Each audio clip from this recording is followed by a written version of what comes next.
The ring wasn't hers to want. The name wasn't hers to keep. Those were the two things Vera Ashby understood before she turned 23. Before the carriage stopped at the Whitmore estate, before a man she had met exactly twice handed her down from the step with the same careful distance he might have offered a stranger at a train station, which, she supposed, was more or less what she was. She had married Callum Whitmore on a Thursday in October, in a church that smelled of old wood and her mother's perfume. There were 34 guests. She counted them because counting was easier than looking at his face, and his face was easier than looking at her mother's, and her mother's was easier than thinking about why any of this had happened at all. She knew why. She had always known why. Her sister Beatrix had been engaged to Callum first. That was the part people didn't say aloud, not in good company, not with the Whitmore name still carrying weight in 3 counties. But Vera had grown up in that house, had sat at that table, had watched her mother calculate the geometry of 2 daughters and 1 good prospect with the precision of a woman who had once been poor and never forgotten it. Beatrix was older by 4 years. Beatrix was the one with the laugh that made rooms turn, the one who could talk to anyone, the one who had caught Callum Whitmore's attention at the Alderton ball 2 Januaries past and held it, or so the family believed, right up until the moment she did not. The engagement had lasted 11 months. It ended in a letter, 1 letter, no explanation given, and Beatrix had gone to stay with a cousin in Baltimore and had not come back. What Vera knew, and what her mother did not know she knew, was that Beatrix had left with a man named Preston Fallow. She had met him at a gallery opening in March. She had been writing to him for 6 months before she told anyone. When she finally told Vera, sitting on the edge of Vera's bed at 2 in the morning with her shoes still on, she had looked not guilty but blazing, like someone who had just understood something the rest of the world had not yet learned. "You'll be angry," Beatrix said. "I'm not angry," Vera said, which was true, and also not the whole truth. "You think I should stay. I think you've already decided." Beatrix had looked at her for a long moment. "The Whitmore arrangement will fall apart without me. You know that I know. Mother will." "I know," Vera said again. There was nothing else to say. They both understood what the house ran on. They both understood what would be asked. Beatrix left on a Tuesday. By Friday, their mother had begun talking about Vera in a different tone. The tone she used for objects that could still be repurposed. The tone she used for problems that had not yet become disasters. Vera was 22. She was quieter than Beatrix. She was less immediately charming, more careful, slower to speak. She had read more books than was probably useful, and had opinions she had learned to keep to herself. She was not what the Whitmore family had been promised, but she was what remained. The conversation with her mother lasted 40 minutes. Vera sat very still through most of it. When it was over, she walked to her room, sat on the same edge of the bed where Beatrix had sat, and looked at her own shoes for a long time. Then she said yes. Callum Whitmore was 31. He had dark hair going slightly gray at the temples, though he was too young for it and seemed to know it. He was not unkind. That was the first thing Vera noticed about him, and it was the thing she kept returning to in those early weeks, the way one returns to the one piece of furniture in a new house that is familiar. Not because it's beautiful, but because it's there. He was not unkind, but he was also not present. He moved through his own home the way a man moves through a hotel. Efficiently, without attachment, always slightly prepared to leave. He ate breakfast early and was gone before she came down.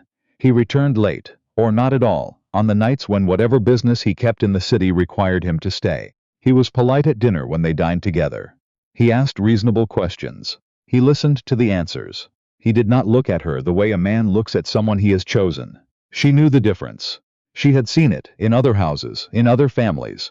The particular quality of attention a man gives to a woman he actually wants in the room. Callum did not look at her that way. He looked at her the way he looked at the wallpaper, noting it, acknowledging it, and then looking at something else. She told herself this was fine. This was the arrangement. She had agreed to it with her eyes open, which was more than many women could say. She told herself this for approximately 4 months. The trouble started in February, with a letter that wasn't addressed to her. It arrived on a Tuesday afternoon, tucked between 2 pieces of correspondence meant for Callum and the housekeeper. Mrs. Fenn was in her 70s, and did not see well without her spectacles. Set them all on the hall table together. Vera had been coming down the stairs. She had picked up the bundle without looking.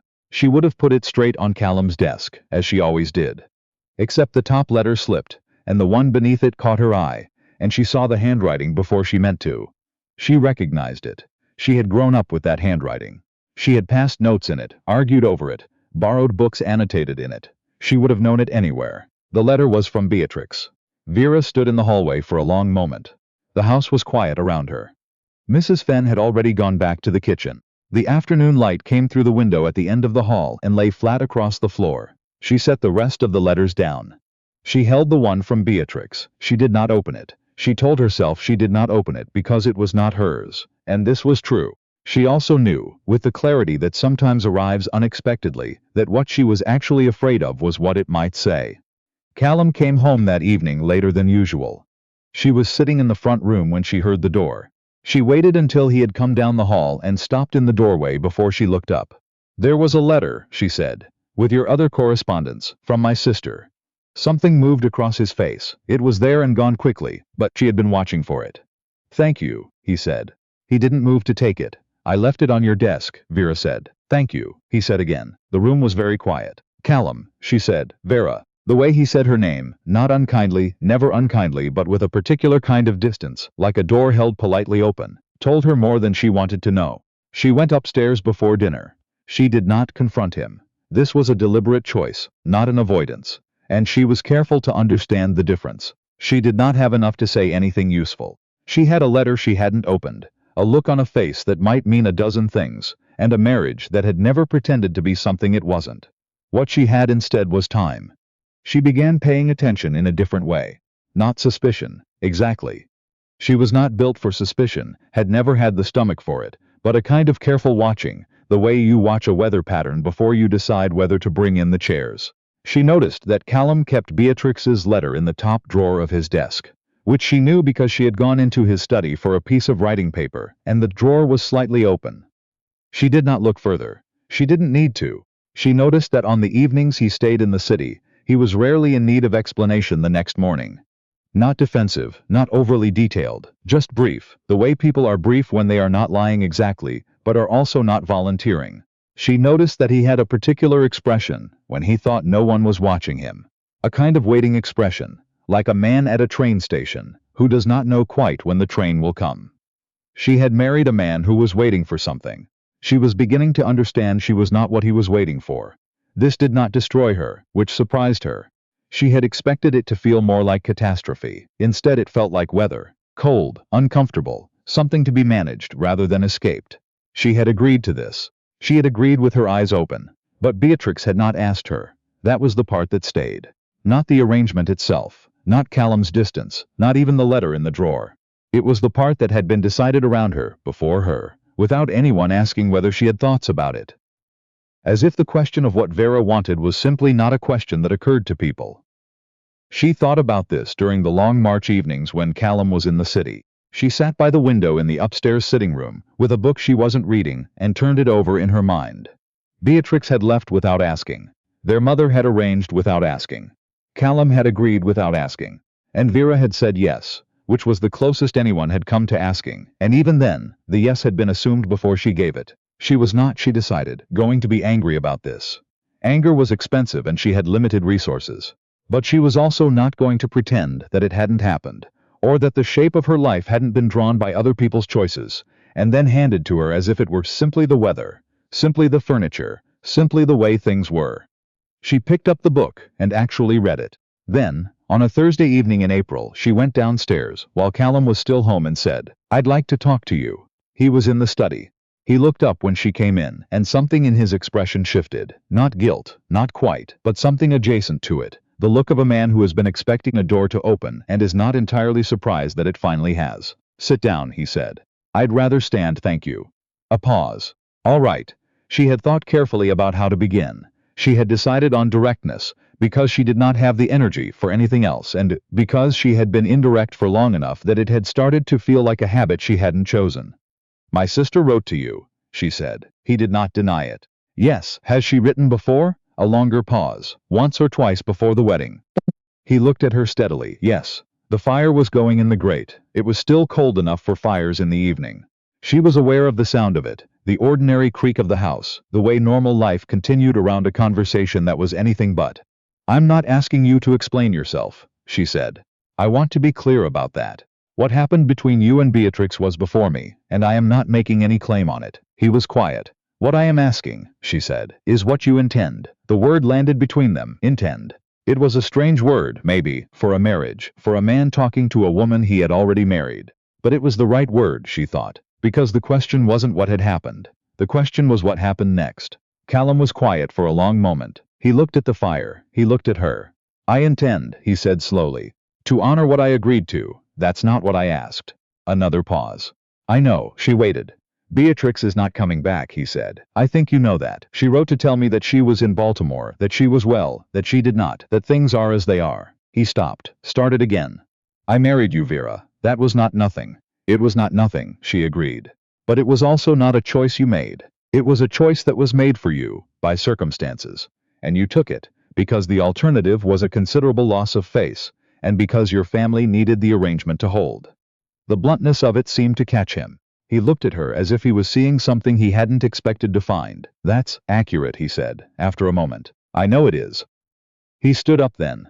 Not quickly, not theatrically, just stood, the way a man stands when he feels the weight of something he's been sitting under for too long. I don't know what you want me to say, he said. I want you to tell me the truth, she said. That's all. I don't want sympathy, and I don't want performance. I want to know what we're actually doing here. She saw something change in his face then. It was slow, a kind of gradual adjustment, the way light changes in a room when a cloud moves past. Not sudden, but real.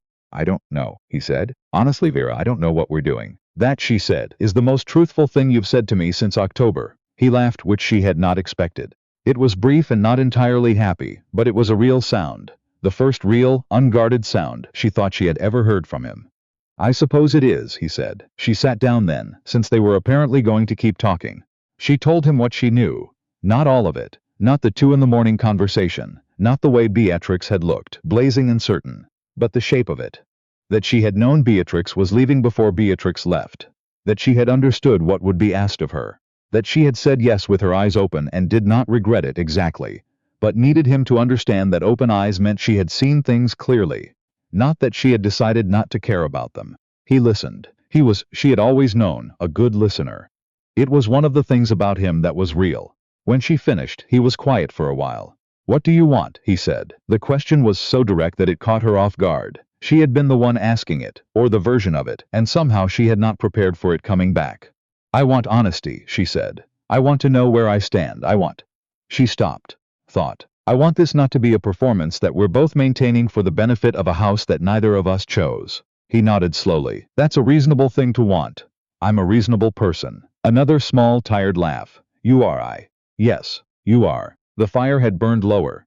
Outside, the evening had gone full dark. Somewhere in the house, Mrs. Gable would be putting things away in the kitchen, and the ordinary sounds of an ordinary evening were carrying on as if nothing at all was happening in this room. There's something else, Callum said. He said it carefully, the way people say things they have been carrying for a while. Vera looked at him. The last letter Beatrix sent, he said. She told me. She said she'd written to your mother. Before she left. She told your mother she intended to break the engagement, that she had met someone, that the arrangement should be dissolved. He paused. Your mother wrote back and told her that if she left, the family would deny she had ever said so, that the broken engagement would be attributed to Callum, to some fault of his, that Beatrix's name would be kept clean, but only if she left quietly and did not make trouble. Vera went very still. Your mother needed the Whitmore arrangement to hold, Callum said. She needed it enough that when she couldn't have Beatrix in it, she moved to the next best option. And she made sure Beatrix understood that leaving quietly was the price of leaving at all. The room was very quiet. Beatrix left quietly, Vera said. She did, and she didn't tell me. I imagine she thought she was protecting you, or protecting the arrangement, or protecting, I don't know. People protect things for all kinds of reasons. Vera thought about Beatrix sitting on the edge of her bed, shoes still on. You'll be angry. Not guilty. Blazing. She had not been protecting Vera. She had been protecting her own exit. She thought about her mother in that 40-minute conversation, so certain, so efficient, moving from problem to solution with the precision of a woman who had always had to make things work. She had not asked whether Vera wanted to be the solution. She had needed a solution, and Vera had been there. How long have you known this? Vera asked. The full shape of it? Only since her last letter. Before that I had pieces. Did you know she was protecting her exit when you agreed to marry me? He held her gaze. No. I thought she had simply chosen to leave. He stopped. I was not in a good way that autumn. It seemed easier to proceed than to ask too many questions. Yes, Vera said. I understand that. She did understand it. That was the strange thing. She could see how every person in this story had done the thing that seemed most possible to them at the time, and how those things had assembled themselves into a situation that no one had exactly designed, and everyone was now standing inside. Understanding it did not make it comfortable. But it was something. They talked for another hour. This was the longest conversation she had ever had with her husband. Longer than any dinner. Longer than their wedding day, when they had mostly performed for other people. She found herself saying things she had thought but not expected to speak aloud, and he said things that surprised her. Not confessions exactly, but honesty, the slow and unpracticed honesty of a person who has not been honest in a while and is remembering how. He had not loved Beatrix, he said, or not in the way he would have needed to. He had admired her. He had found her impressive and charming, and everything one was supposed to find a woman in that situation. But it had been a performance, Vera offered. He considered this. More a plan, he said. We had a plan. It was a sensible plan, and then she left and I was. He looked at the fire, adrift. And then your mother came to call, and there was another plan. And here we are. And here we are. She looked at him, at the gray at his temples, at the way he held himself when he was tired, at the particular shape of his hands on the arms of the chair. What would you have chosen, she said, if someone had asked you, if you had been given a genuine choice? He was quiet for a long time. I don't know, he said finally. I spent a long time not being asked. I'm not certain I remember how to know. She nodded. She understood that too. Then we have something in common, she said. She wrote to Beatrix. She had not written since the wedding. Had sent a brief note in November, formal and correct, because her mother had suggested it and she had not had the will to refuse. But she wrote now, late on a Friday evening, sitting at the small desk in her sitting room, with the window dark beside her, and the house quiet around her. She did not write in anger. She had decided against anger, not because Beatrix didn't deserve it, but because anger would have required her to position herself as a victim, and she was not a victim. She was the Tues, a choice with incomplete information, which was different. She wrote plainly. She said she knew about the letter to their mother. She said she knew about the arrangement that had been made around her silence. She said she was not writing to accuse but to be accurate, because she had spent enough time in a life that had been built on managed silences, and she was not interested in adding to them. She said she was doing well. She said the house was not what she would have chosen, but it had good light in the afternoons, which mattered more than she would have expected. She said she hoped Beatrix was genuinely happy, and not just the kind of happy that looks right from a distance. She signed it with her name and posted it before she could reconsider. Spring came into the house the way spring does. Not all at once, but one window at a time, one room at a time, until one morning the light was different, and the air through the open window smelled of something besides cold. Callum was at breakfast when she came down. This was unusual. He looked up, and there was a moment, just a moment, when neither of them said anything, and the moment had in it none of the old hotel lobby distance, just two people in a room that was beginning, slowly and without announcement, to be theirs. I have a meeting in the city this afternoon, he said. I'll be back by 7. I was thinking of rearranging the sitting room, she said. The light has changed. The chairs are in the wrong place. He considered this seriously, which she had not expected. The chairs by the east window. They should be south-facing, for the afternoon. Do you want help moving them? She looked at him. Before you leave, perhaps. If you have time. I have time, he said. She poured her coffee. He went back to his newspaper. Outside, the birds were doing what birds do in April. Making more noise than the situation required, carrying on with a particular kind of optimism that didn't wait for permission. She thought about Beatrix, blazing and certain on the edge of her bed. She thought about her mother, efficient and afraid beneath the efficiency. She thought about all the ways a life could be assembled from other people's choices, and how at some point, the assembled thing became yours anyway, whether you'd built it or not. She did not want a performance. She did not want to simply survive an arrangement. She wanted the argument and the honesty, and the sitting at breakfast, and the chairs in the right place, and the gradual, unremarkable, real work of two people learning to be in the same room. That was not nothing. She intended to say so, when the time came. She intended, she thought, a great many things. The coffee was hot. The morning was there. And for the first time since October, Vera Ashby, Vera Whitmore, she reminded herself, though the name still sometimes surprised her, did not feel like a woman waiting to find out what would happen to her. She felt quietly and without fanfare like a woman deciding.